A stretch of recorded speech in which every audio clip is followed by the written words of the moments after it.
Hello, my name is Matt Gordon, and today I'm going to be presenting on understanding the barriers to participation in genetics and genomics research. So, to give a little background, Emory's Behavioral Genetics of Addiction Lab is hosting focus group discussions to understand the barriers to participation in genetically informed research among underrepresented populations. The need for better representation of underserved racial and ethnic groups can't be overstated. In 2018, one study found that 78% of genetics and genomics samples come from individuals of European ancestry. The effort is part of MATME, a study concerned with substance use, which is expanding to increase the representation of underrepresented groups. The study is motivated by the dire need to have more insight into the attitudes and expectations of people of color towards genetics and substance use research.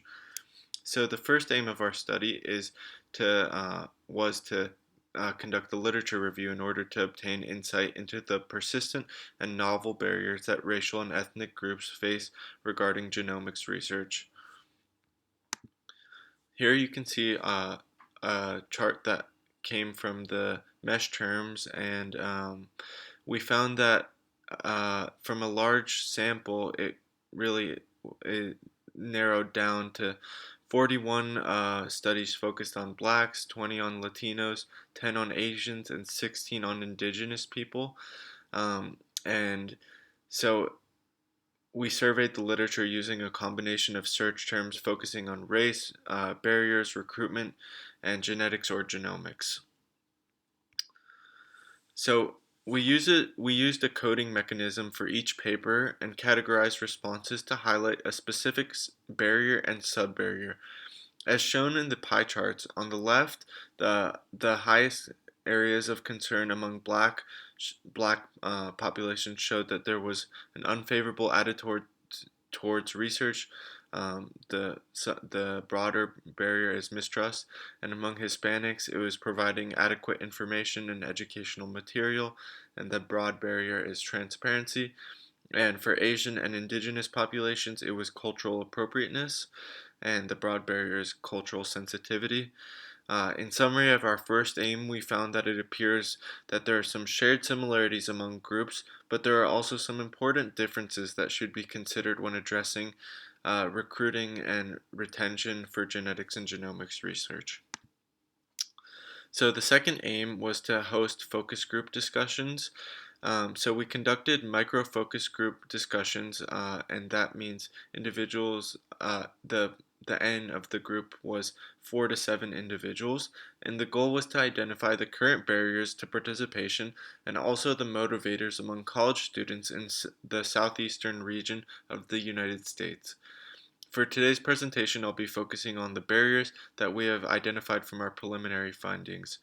So the questions we asked participants to provide insight in was their opinions about giving a DNA sample for research purposes, their opinions on having DNA samples stored and used in future research opportunities outside the one they initially signed up for, and whether there was a specific topic area that they would not want their DNA used for, like substance use or criminal studies. And the colleges that we targeted were from across Metro Atlanta and one in North Central Florida. So, like Edward Waters College and Emory University have been the ones that we've gathered data from thus far. And we grouped the individuals based on their self-reported race or ethnicity. Um, and so once we received the responses, we coded them into several themes. While the data collection is still underway, we've been able to observe some stark differences between the Black and Asian groups that we've coded for so far. Among the Blacks, we've heard individuals quote Henrietta Lacks several times, saying that they have a fear that their DNA is being used for purposes that aren't clearly defined. And overall, the themes we observed among the first 4 Black individuals that we interviewed included concerns about cloning, eugenics, being understood or understanding the study's goals, fear of abuse, or how the research will be conducted. So we saw some similar themes among the first 5 Asians that we interviewed, with concerns about research utilization, lack of study information, and information about the study's goals overlapping between the two groups. Asians also raised concern about fear of blood draw, security, and those themes haven't emerged in the African American groups. So, as a whole, the study puts into context the major themes and sub-themes that serve as barriers to participation among minorities in genetics and genomics research.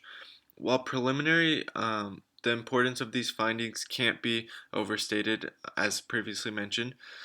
We as researchers must make an informed effort to move away from sampling primarily weird populations, and that's the acronym WEIRD.